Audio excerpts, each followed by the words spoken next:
Dahulu kala di Jawa Barat, ada raja dan permaisuri yang belum juga dikaruniai keturunan. Padahal mereka sudah bertahun-tahun menunggu. Raja akhirnya memutuskan untuk pergi bertapa ke dalam hutan.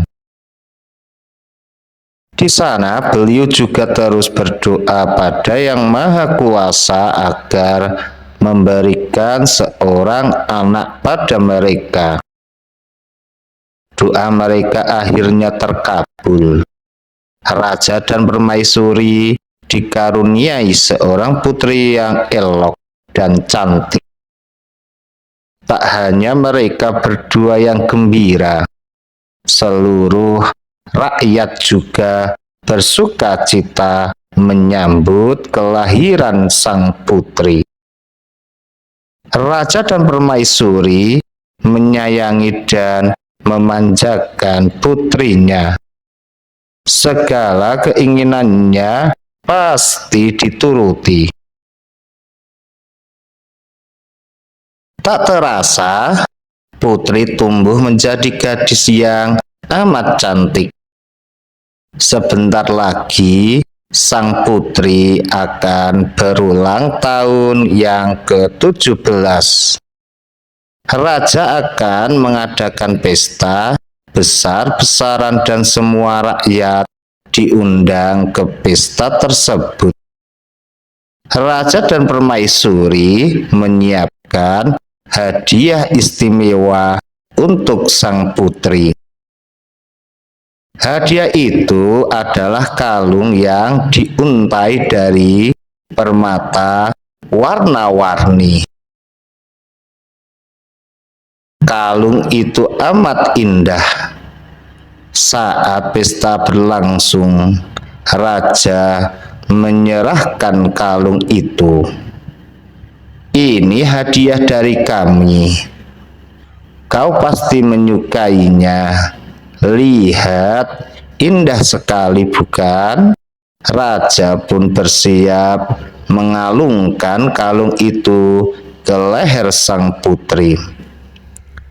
Namun, di luar dugaan, putri menolak mengenakan kalung itu. Aku tak suka kalung ini, ayah, tolaknya. Raja dan permaisuri saling berpandangan. Permaisuri lalu berusaha membujuk putrinya dengan lembut. Beliau mendekat dan hendak memakaikan kalung itu ke leher sang putri. Aku tidak mau, aku tak suka kalung itu, teriak sang putri sambil menepis tangan permaisuri. Tak sengaja, kalung itu pun terjatuh. Permatanya tercerai-berai berjatuhan di lantai. Rakyat yang hadir terpana melihat kejadian ini. Permaisuri amat sedih. Beliau lalu terduduk dan menangis. Mendengar tangisannya yang menyayat hati, beberapa wanita yang hadir di pesta itu ikut menangis. Para pria akhirnya juga turut menangis. Seluruh rakyat yang hadir menangis. Mereka sedih melihat tingkah laku putri yang mereka sayangi. Tak disangka, air mata yang tumpah ke lantai berubah menjadi aliran air yang cukup deras dan menghanyutkan permata-permata yang berserakan di lantai. Air itu mengalir keluar istana dan membentuk sebuah danau yang luas. Anehnya, air danau itu berwarna-warni, seperti warna permata yang ada di kalung sang putri. Danau tersebut kini dikenal dengan nama Telaga Warna.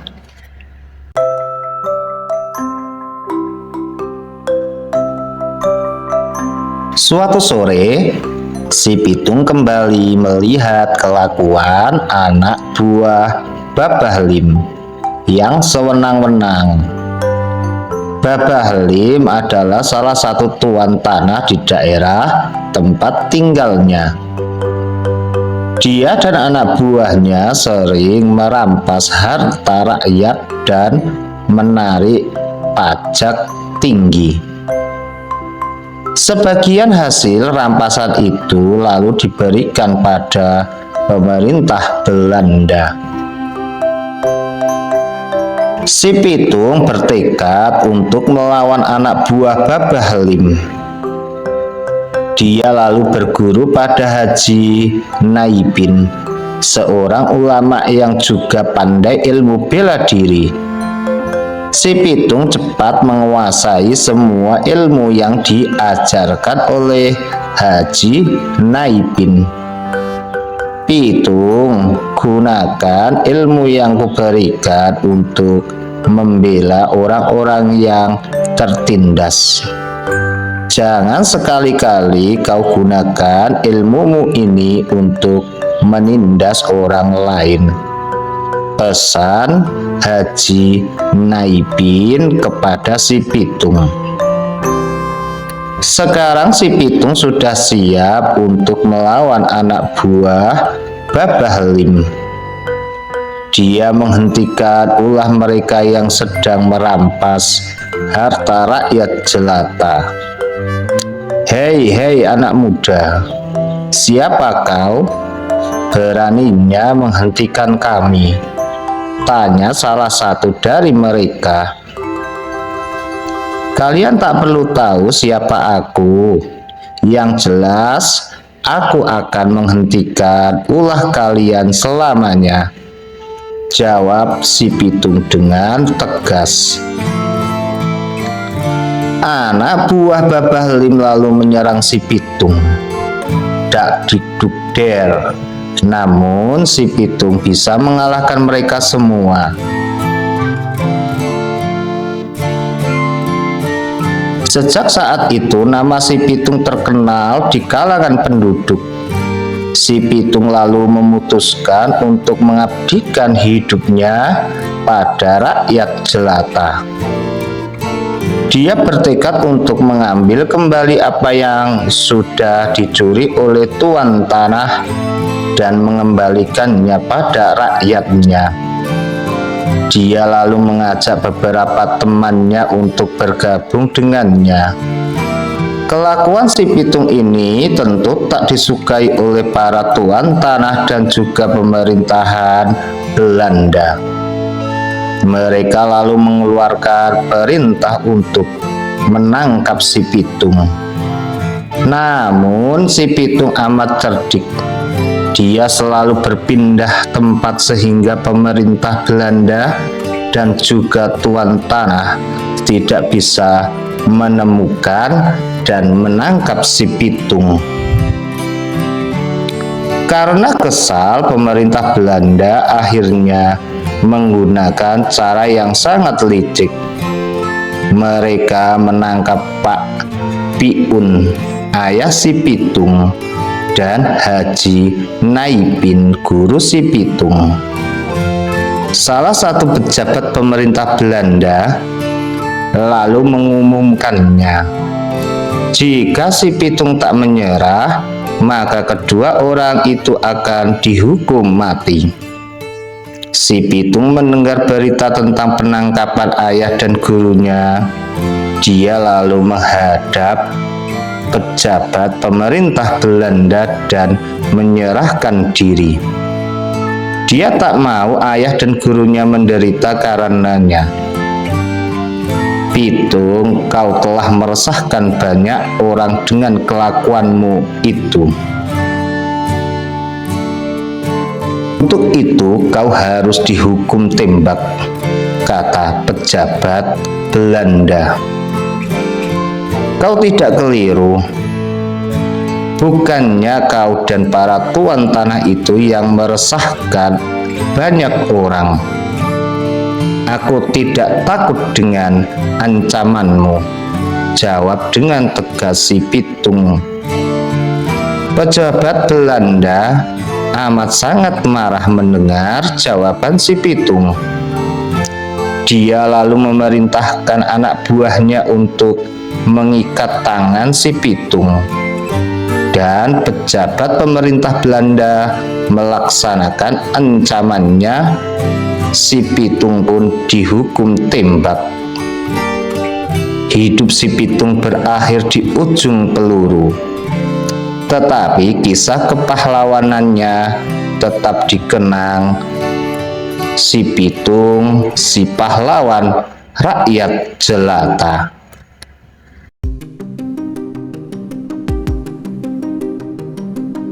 Suatu hari di sebuah kerajaan di Jawa Barat, Prabu Tapa Agung menyerahkan tahta pada putri bungsunya, yaitu Purbasari. Putri Purbararang, putri sulungnya, terkejut dan kecewa pada ayahnya. Dia bahkan enggan datang saat adiknya diangkat menjadi ratu. Purbasari memerintah kerajaan dengan penuh bijaksana.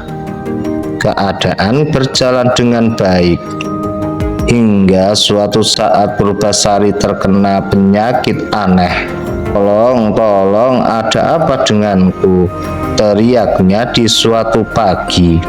Kulit tubuh Purbasari berbintik-bintik hitam. Sebagian diantaranya mengeluarkan darah. Prabu Tapa Agung terkejut melihat keadaan putrinya itu. Demikian juga putri Purbararang. Ayah, jangan-jangan ini wabah penyakit menular. Ayah harus cepat-cepat mengasingkannya, kata putri Purbararang pada ayahnya. Ayah, jangan asingkan aku. Izinkan aku tetap tinggal di sini, ratap dengan sedih putri Purbasari. Prabu Tapa Agung mulai bimbang. Beliau tak tega pada Purbasari, tetapi juga khawatir jika penyakit itu benar-benar menular. Akhirnya beliau meminta Purbasari untuk mengasingkan dirinya di hutan sampai penyakitnya benar-benar sembuh. Di dalam hutan, Purbasari tinggal di sebuah rumah yang dibangun oleh paman Patih untuknya. Purbasari amat kesepian. Untung saja ada seekor kera hitam yang sering datang menemaninya. Kera itu bernama Lutung Kasarung. Lutung Kasarung adalah kera yang sakti. Karenanya dia bisa membantu Purbasari untuk menyembuhkan penyakitnya. Dia mengajak Purbasari ke sebuah danau yang jernih dan meminta Purbasari untuk membasuh kulitnya di sana. Ternyata air danau itu ajaib. Putri Purbasari sembuh. Wajah dan kulitnya kembali bersih. Tak ada lagi bintik hitam yang tersisa. Beberapa hari kemudian, Purbararang datang ke hutan ditemani oleh Indrajaya, calon suaminya. Alangkah terkejutnya dia ketika melihat Purbasari kembali cantik. Aku sudah sembuh, Kak. Kakak kesini untuk menjemputku, bukan? Tanya Purbasari dengan riang. Tentu saja Purbararang mengelak. Aku sudah jadi ratu. Jika kau ingin kembali ke istana, kau harus mengalahkanku, kata Purbararang. Purbararang lalu mengurai rambutnya. Jika rambutmu lebih panjang daripada rambutku, kau boleh kembali ke istana, tantangnya.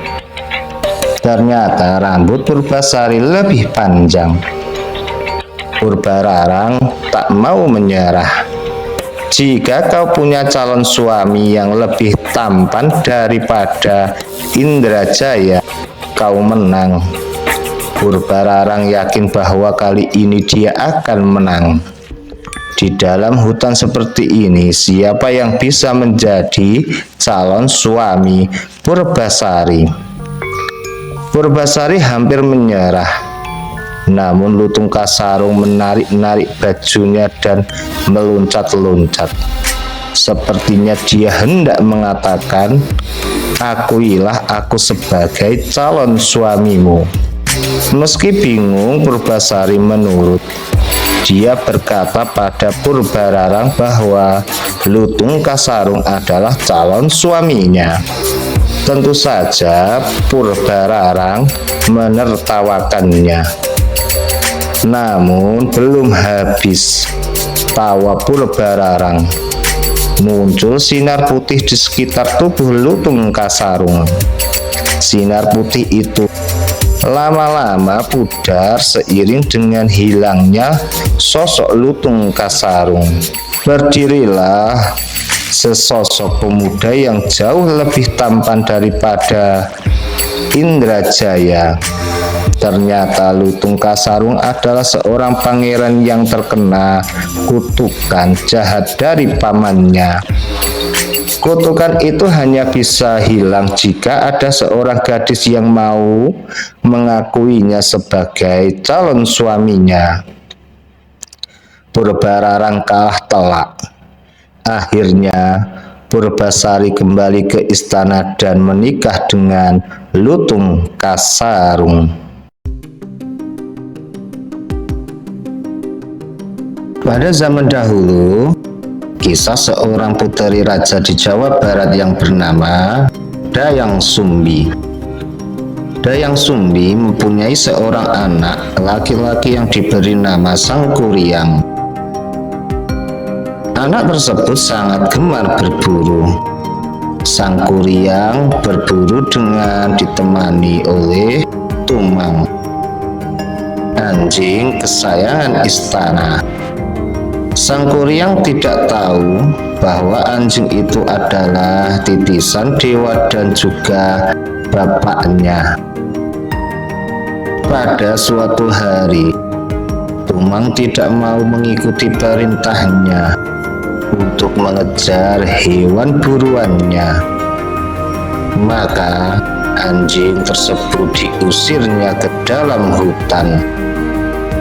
Ketika kembali ke istana, Sangkuriang menceritakan kejadian tersebut pada ibunya. Bukan main marahnya Dayang Sumbi begitu mendengar cerita dari Sangkuriang.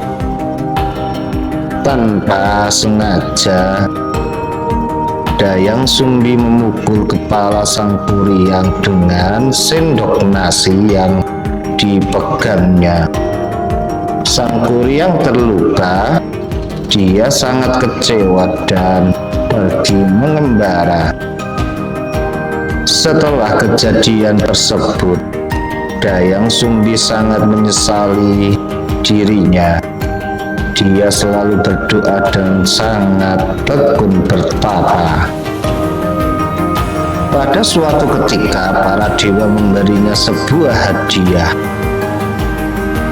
Dayang Sumbi akan selamanya muda dan memiliki kecantikan abadi. Setelah bertahun-tahun mengembara, Sangkuriang akhirnya berniat untuk kembali ke tanah airnya. Sesampainya di sana, kerajaan itu sudah berubah total. Di sana dijumpainya seorang gadis cantik jelita yang tak lain adalah Dayang Sumbi. Sang Kuryang terpesona oleh kecantikan Dayang Sumbi. Sang Kuryang ingin melamarnya.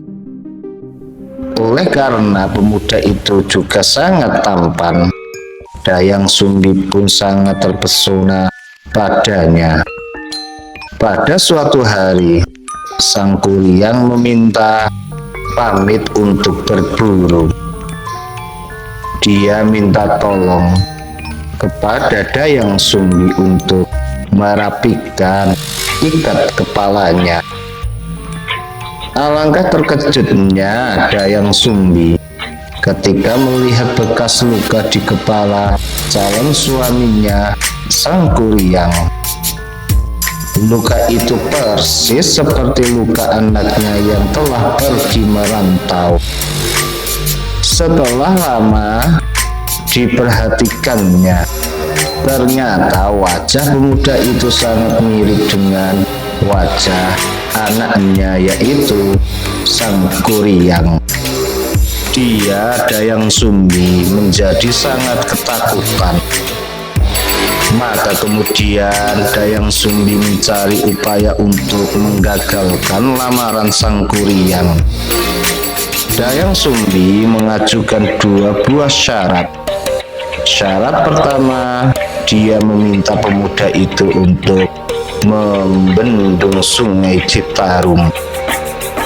Syarat yang kedua, dia minta Sang Kuryang untuk membuat sebuah sampan besar untuk menyeberang sungai. Kedua syarat itu harus sudah dipenuhi sebelum fajar terbit. Malam itu Sang Kuryang melakukan tapa. Dengan kesaktiannya dia mengarahkan makhluk-makhluk gaib untuk membantu menyelesaikan pekerjaan. Dayang Sumbi pun diam-diam mengintip pekerjaan tersebut.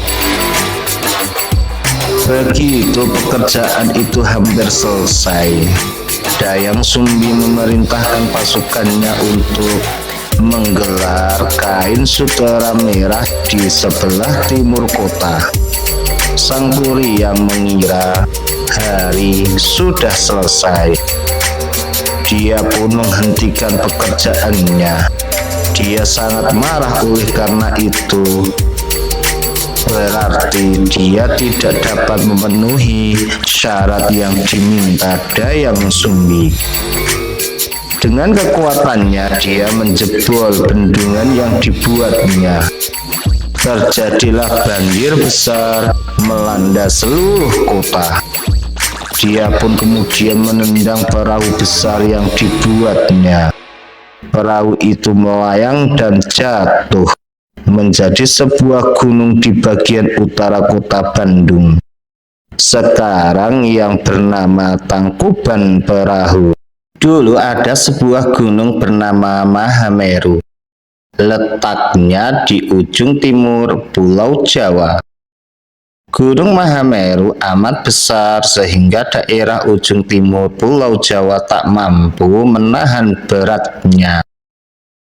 Akibatnya daerah di sekitar timur Jawa miring dan tenggelam ke laut. Sebaliknya daerah di ujung barat Pulau Jawa malah terangkat naik. Hal ini tentu membuat Pulau Jawa terlihat aneh dan tak seimbang. Karena itu, para dewa yang dipimpin oleh Batara Guru memutuskan untuk memindahkan Gunung Mahameru ke daerah barat. Pada hari yang ditentukan, para dewa mengangkat gunung itu. Mereka lalu terbang ke arah barat. Tanpa mereka sadari, puncak gunung itu jatuh dan menjadi Gunung Semeru. Para dewa terus terbang ke barat. Selama perjalanan, sedikit demi sedikit bagian gunung itu jatuh, sehingga menyebabkan terbentuknya deretan gunung baru. Saat para dewa melintas di tengah-tengah Pulau Jawa, Mereka baru menyadari bahwa gunung yang mereka bawa tinggal sedikit. Mereka lalu memutuskan untuk menghentikan perjalanan. Sisa gunung itu mereka letakkan tepat di tengah Pulau Jawa dan disebut Gunung Tidar. Letak Gunung Tidar yang tepat di tengah itu telah membuat Pulau Jawa menjadi seimbang, tidak miring ke timur atau miring ke barat.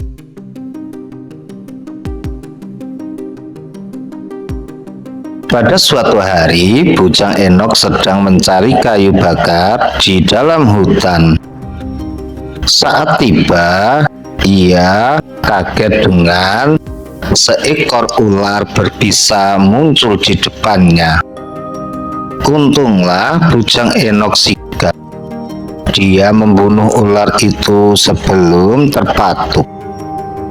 Dalam perjalanan pulang, Bujang Enok melihat sekelompok wanita sedang bercakap-cakap. Mereka berkata, "Wah, pemuda itu sangat pemberani. Akhirnya kita aman dari ular berbisa. Tak ada lagi ular berbisa yang membahayakan kita semuanya," ucap salah satu dari wanita tersebut. Bujang Enok pun paham bahwa selama ini ular tersebut sudah meresahkan banyak orang. Sesampainya di rumah, seperti biasa Bujang Enok menuju ke dapur dan makan. Namun dia terkejut melihat dapurnya penuh dengan makanan lezat. Meski heran, Bujang Enok makan dengan lahap. Dalam hati dia berjanji akan menyelidiki siapa yang menyiapkan semua makanan lezat ini. Pada keesokan harinya, Bujang Enok mengintip dapurnya.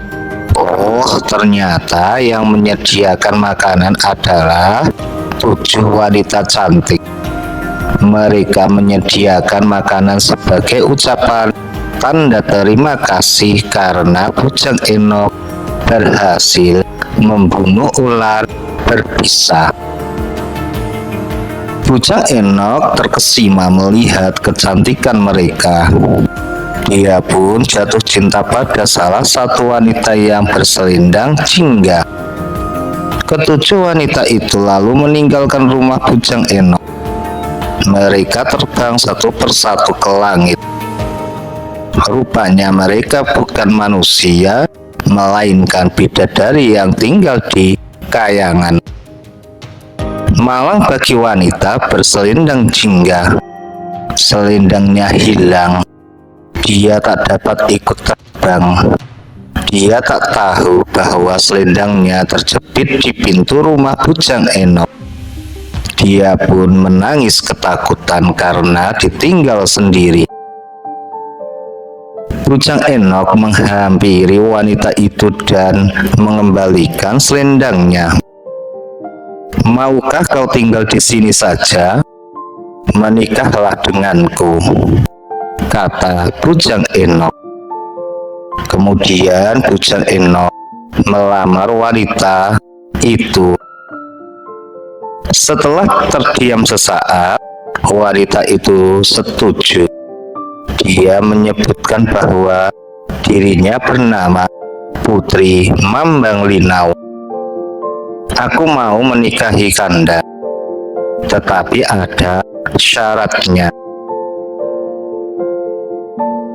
Kanda tak boleh menyuruhku untuk menari.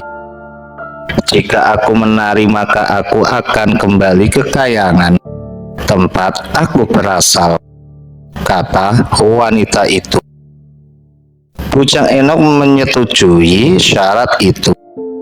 Mereka pun menikah. Hari demi hari berlalu. Bujang Enok dan Putri Mambang Linau hidup bahagia. Mereka amat dermawan dan suka menyantuni orang miskin. Lama-kelamaan, sifat baik hati bujang Enok terdengar sampai ke telinga raja.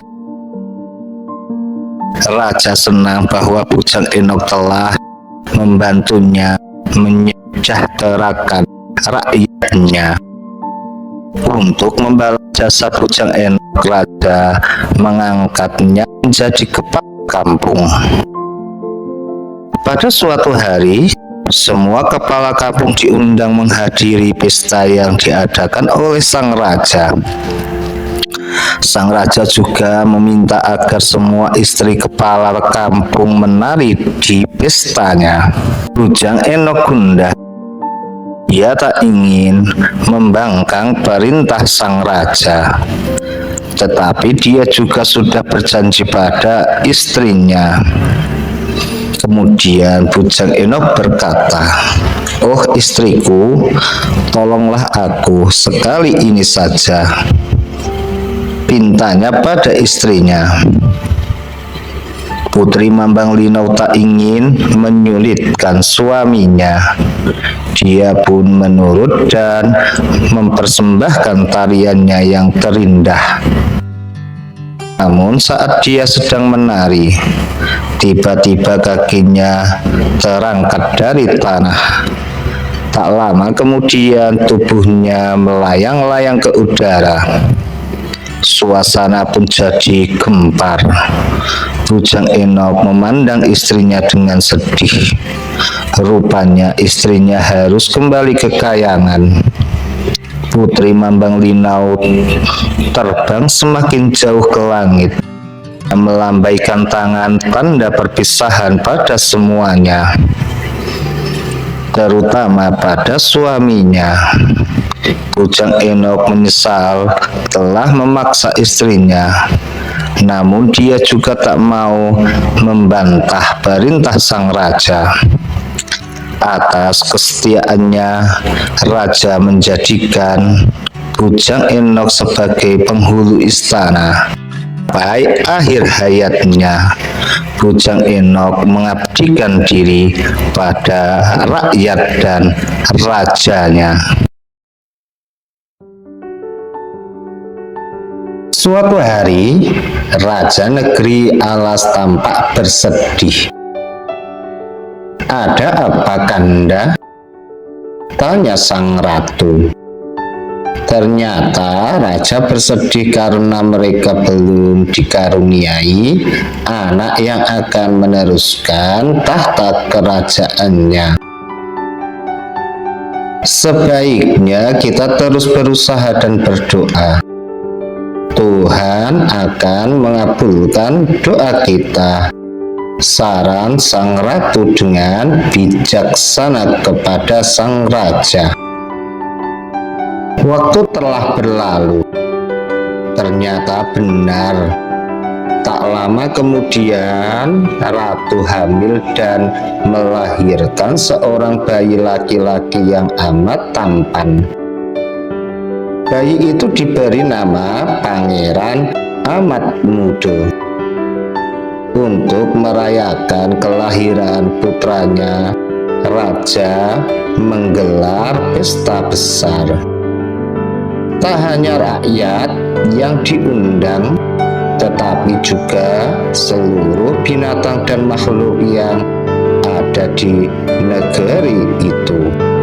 Saat Pangeran Amat Muda berusia 10 tahun, raja pamannya, karena pangeran masih amat kecil, raja menunjuk adik raja untuk menjadi raja sementara.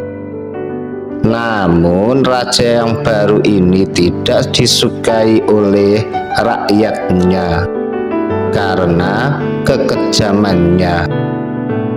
Dia bahkan menyuruh para pengawal untuk membuang ratu dan pangeran ke dalam hutan. Dia ingin menguasai kerajaan selamanya. Pamannya sangat menzalimi rakyatnya.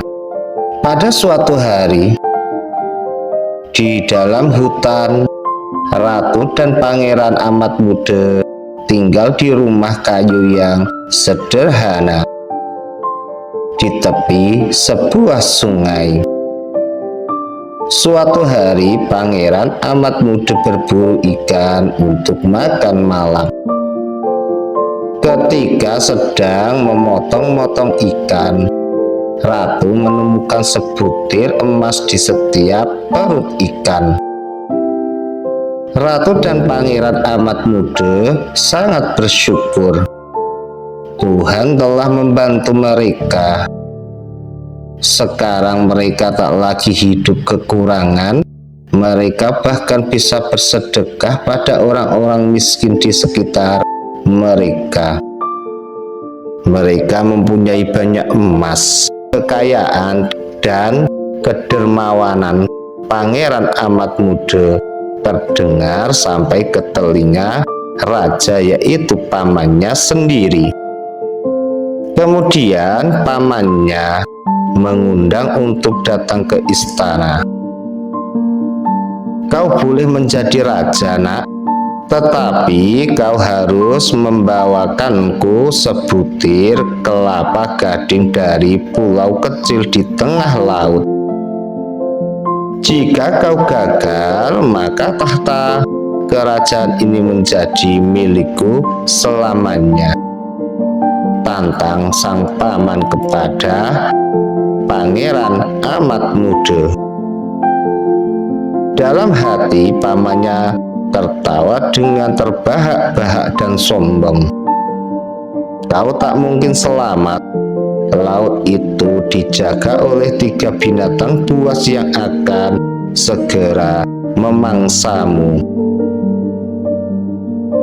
Tetapi pangeran amat muda setuju dan segera berangkat.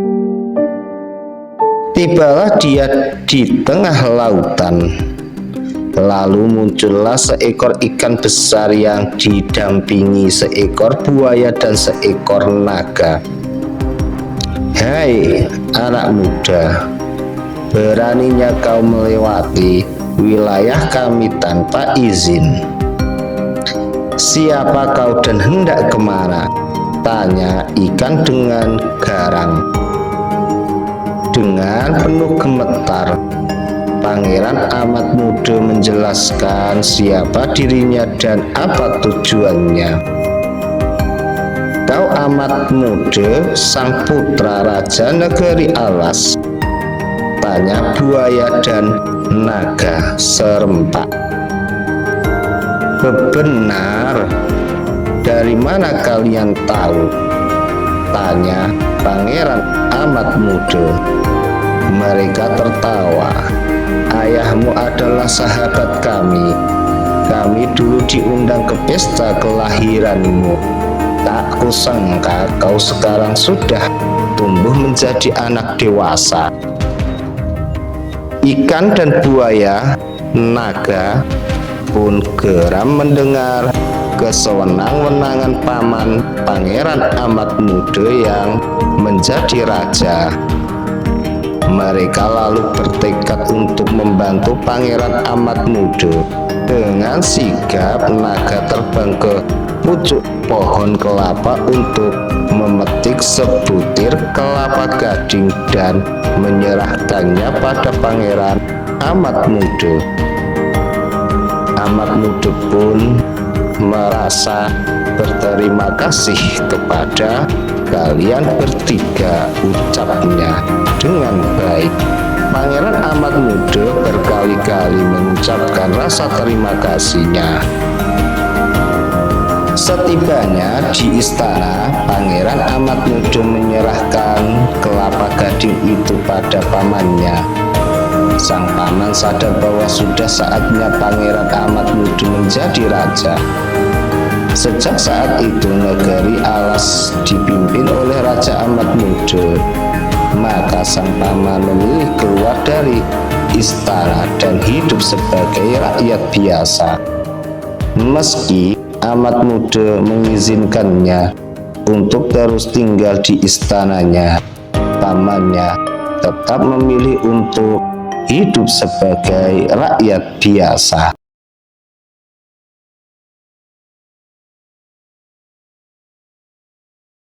Di suatu pagi yang cerah, Batin Lagoyi memimpin suku laut di Pulau Bintan, menemukan seorang bayi perempuan. Bayi itu diletakkan di dalam sebuah keranjang yang dialasi dedaunan di dekat semak-semak pandan yang berduri.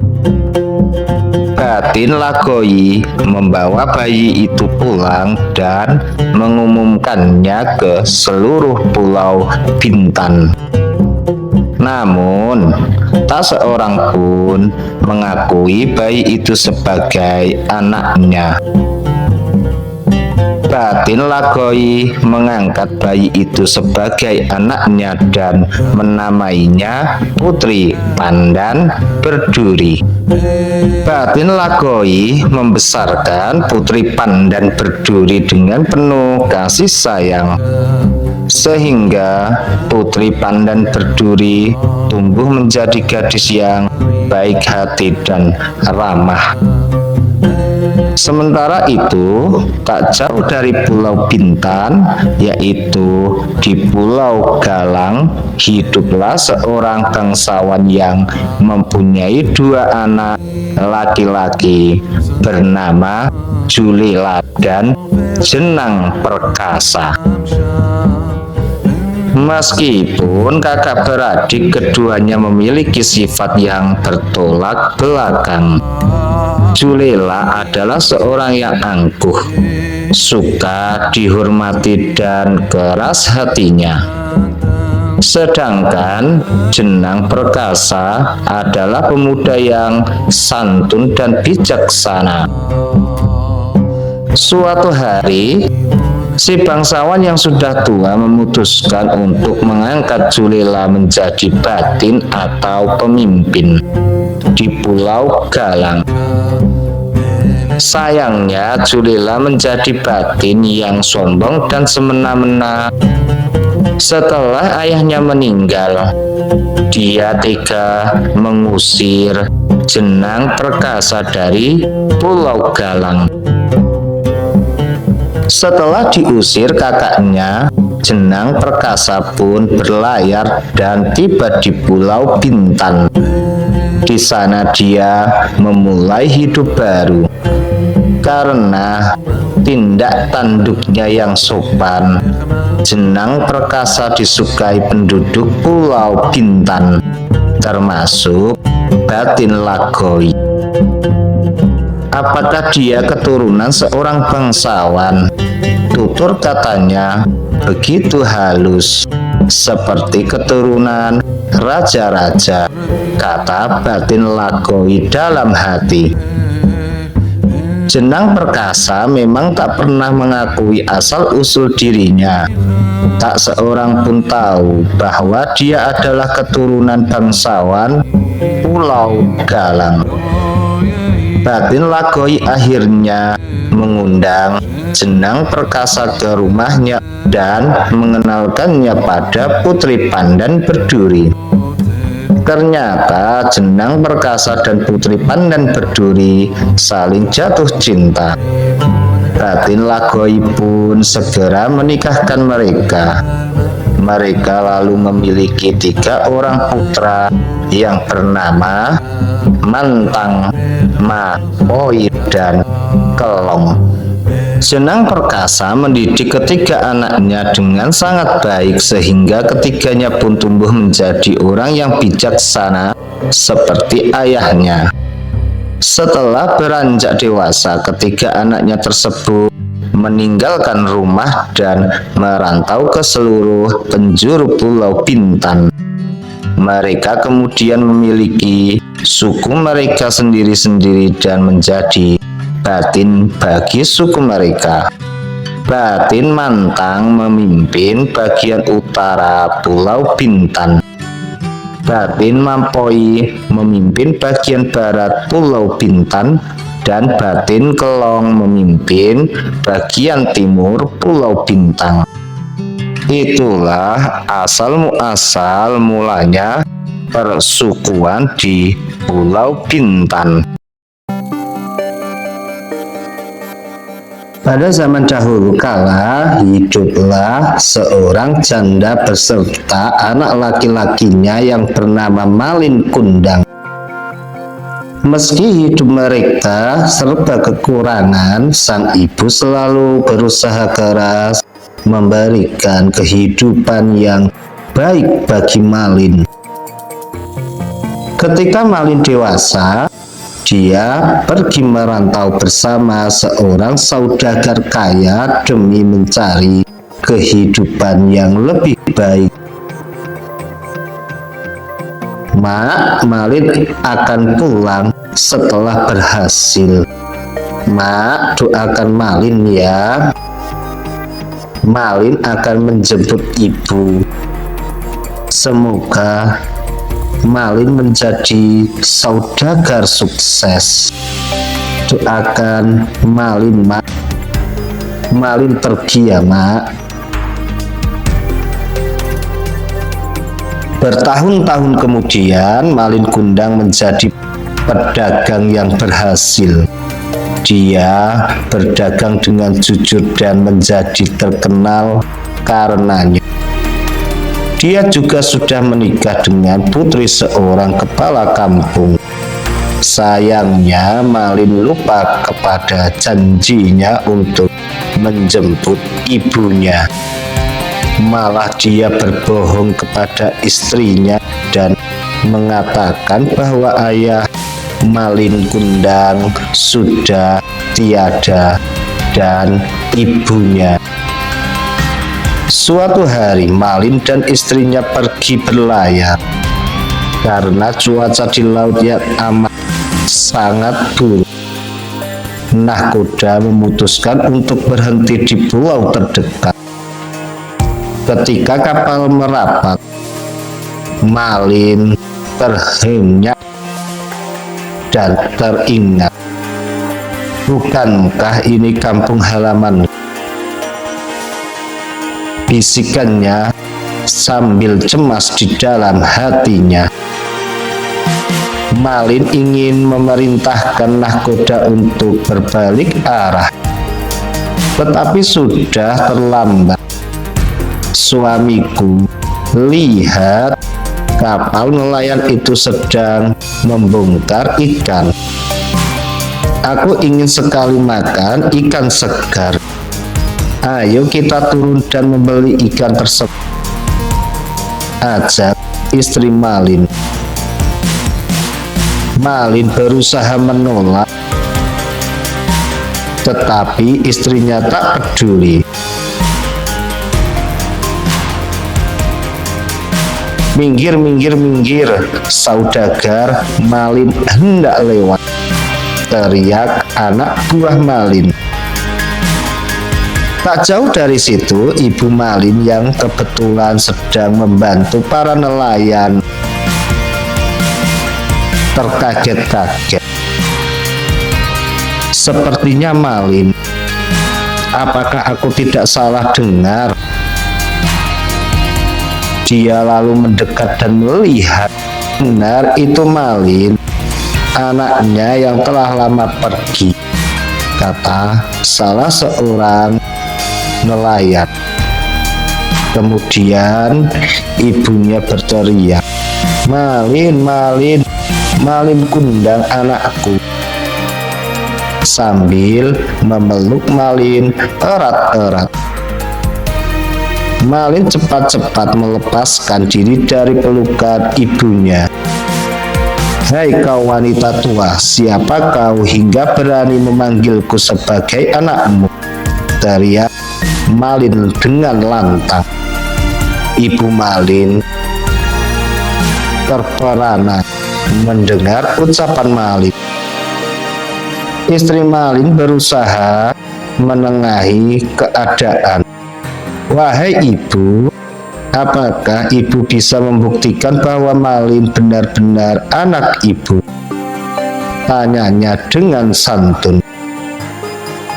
Ibu Malin lalu berkata bahwa ada bekas luka di tangan Malin. Itu adalah luka yang didapat Malin saat kecil gara-gara dipatuk ayam milik tetangganya. Istri Malin teringat, memang ada bekas luka di tangan suamiku. Suamiku, mengapa kau mengingkari ibumu sendiri? Tanyanya dengan sedih. Malin tak peduli. Dia tetap tak mengakui ibunya sendiri dan mengajak istrinya untuk meninggalkan tempat pelabuhan tersebut. Lalu Ibu Malin terus meratap, dan tepat pada saat itu hujan turun dengan deras sekali. Petir menggelegar dan angin bertiup kencang. Tiba-tiba duor, petir menjambar tepat di kaki Malin. Kaki Malin mendadak kaku dan keras seperti batu.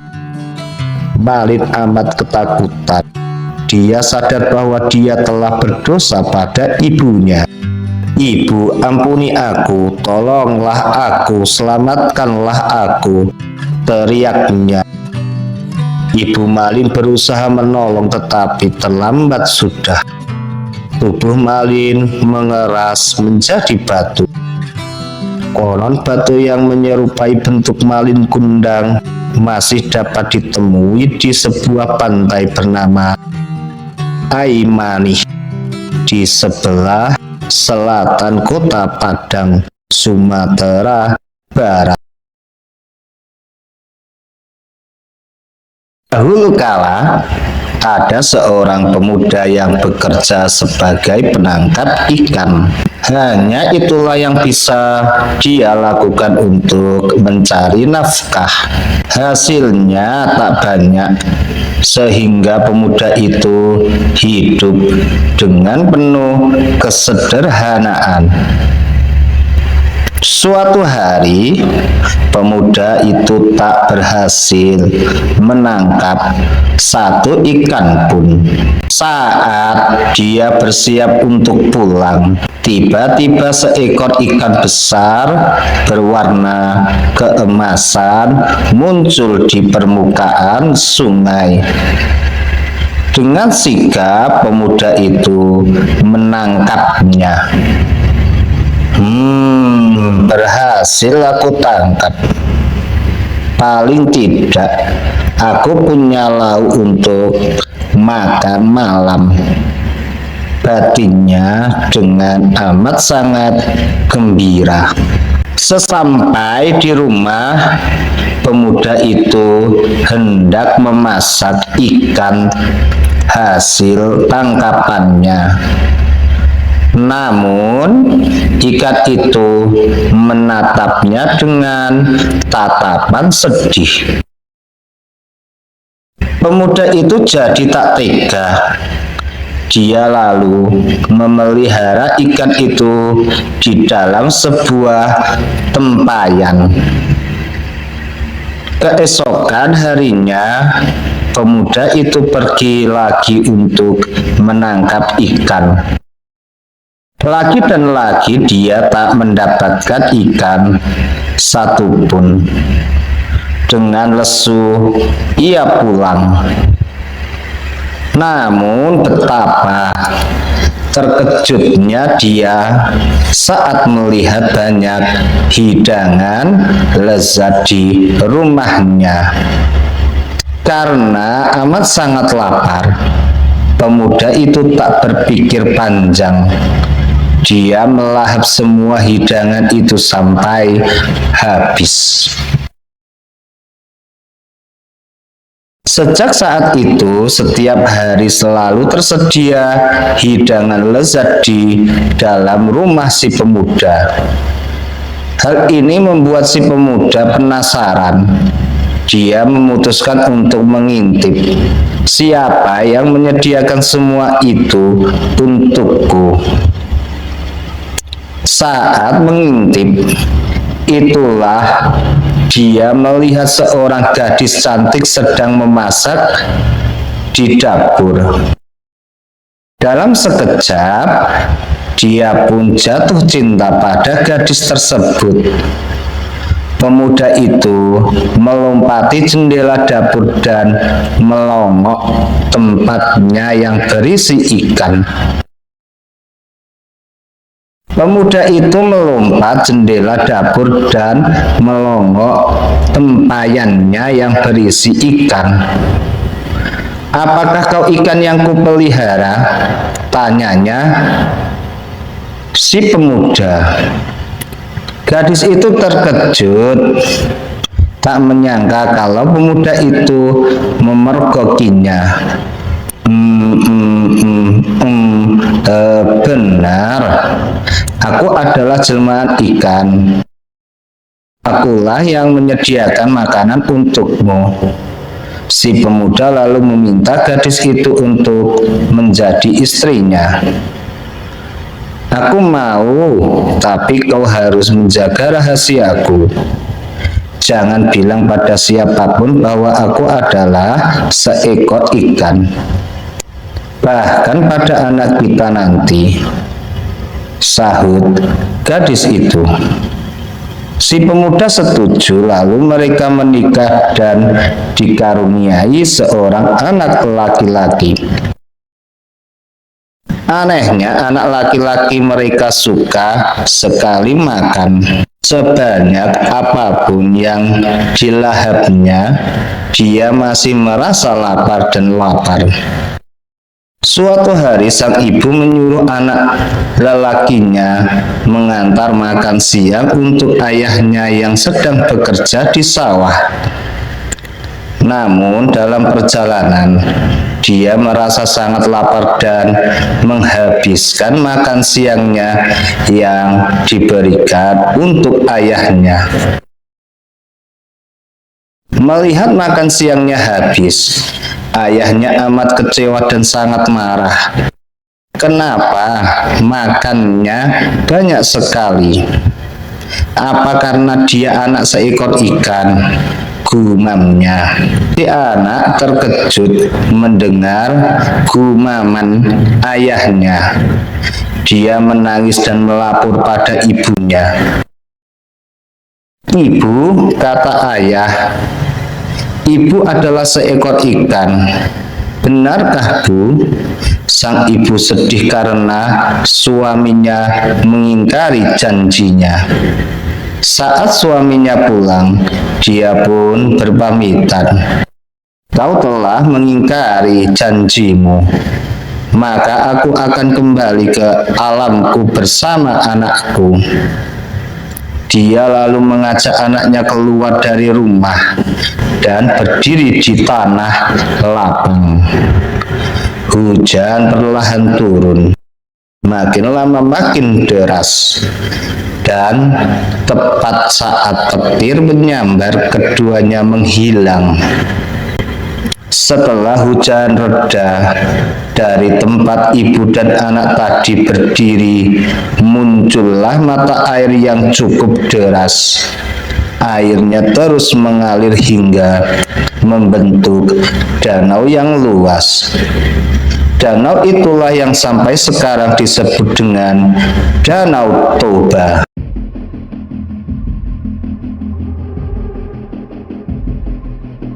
Dayang Bandir dan Sandean Raja adalah kakak beradik dari kerajaan timur. Di usia mereka yang masih amat muda, mereka telah menjadi anak yatim piatu karena raja wafat.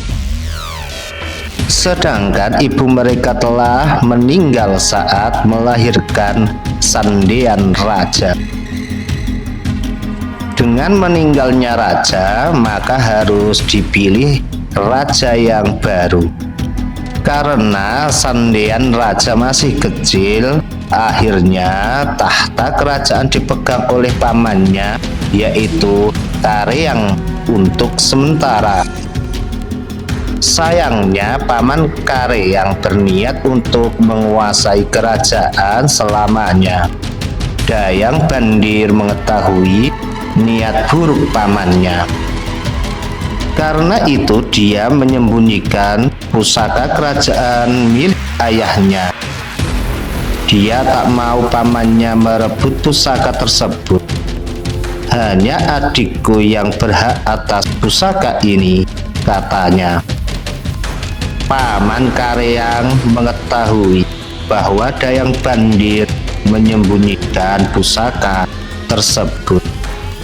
Dia memaksa keponakannya untuk menyerahkan pusakanya kepada dirinya.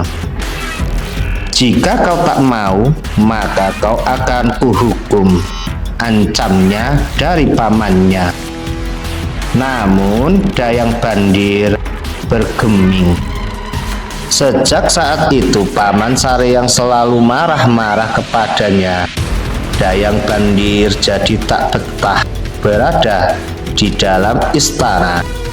Dia sering pergi meninggalkan istana dan baru pulang saat sore menjelang.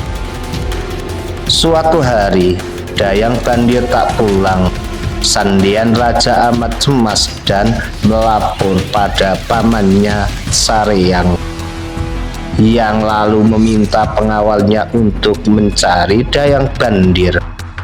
Para pengawal menemukan Dayang Bandir telah meninggal karena digigit ular berbisa di dalam hutan.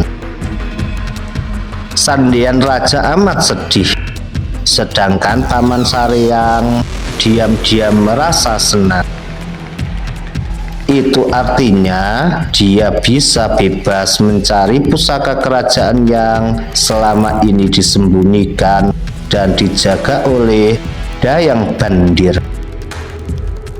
Setelah menemukan pusaka kerajaan, Paman Saryang semakin pongah. Saat Sandian Raja sudah dewasa, Paman Saryang tak mau menyerahkan tahta padanya. Akhirnya, Sandian Raja memilih untuk pergi meninggalkan istana. Dalam perjalanan, Sandian Raja mendengar bisikan suara kakaknya, Dayang Bandir. Pergilah ke kerajaan barat, temui Raja Surma. Dia adalah kakak dari ibu kita. Dia tak culas seperti Paman Saryang. Raja Surma terkejut melihat kedatangan Sandian Raja. Dia bahkan tak percaya bahwa Sandian Raja benar-benar keponakannya. Bukankah kedua keponakanku telah tewas digigit ular berbisa? Ucapnya dengan ragu. Begini saja, semua keturunan keluarga kami punya kemampuan untuk melakukan hal-hal yang luar biasa. Jika kau benar-benar Sandian Raja, maka turutilah perintahku, kata Raja Surma lagi. Raja Surma lalu meminta Sandian Raja untuk memindahkan sebatang pohon dari hutan ke istana. Sandian Raja berhasil melakukannya dengan mudah. Kali ini Raja Surma memintanya untuk menebas hutan untuk dijadikan ladang. Lagi-lagi Sandian Raja bisa melakukannya dengan mudah. Raja Surma penasaran. Dia lalu menyuruh Sandian Raja membangun istana megah dalam waktu 3 hari. Tak disangka Sandian Raja mampu memenuhinya. Raja Surma mulai percaya, namun ada ujian terakhir yang harus diberikan pada Sandian Raja. Di sebuah ruang gelap gulita yang berisi puluhan orang gadis, dia harus menunjuk putri Raja Surma. Sandian Raja jadi cemas. Namun didengarnya lagi suara bisikan Dayang Bandir. Masuklah, aku akan membantumu. Ternyata benar, Sandian Raja berhasil menunjuk putri Raja Surma. Sekarang Raja Surma percaya Beliau lalu memutuskan untuk membantu Sandian Raja dengan berbicara pada Paman Saryang mengenai tahta kerajaan timur. Akhirnya Paman Saryang mengakui kesalahannya dan menyerahkan tahta pada Sandian Raja. Si penyumpit adalah seorang pemuda yang pandai menyumpit hewan buruan. Selain itu, dia juga dikenal mampu meramu obat-obatan. Suatu hari, Pak Raje, kepala desa yang kikir, meminta si penyumpit untuk menjaga sawahnya dari serangan babi hutan. Dia selalu meminta si penyumpit untuk melakukannya.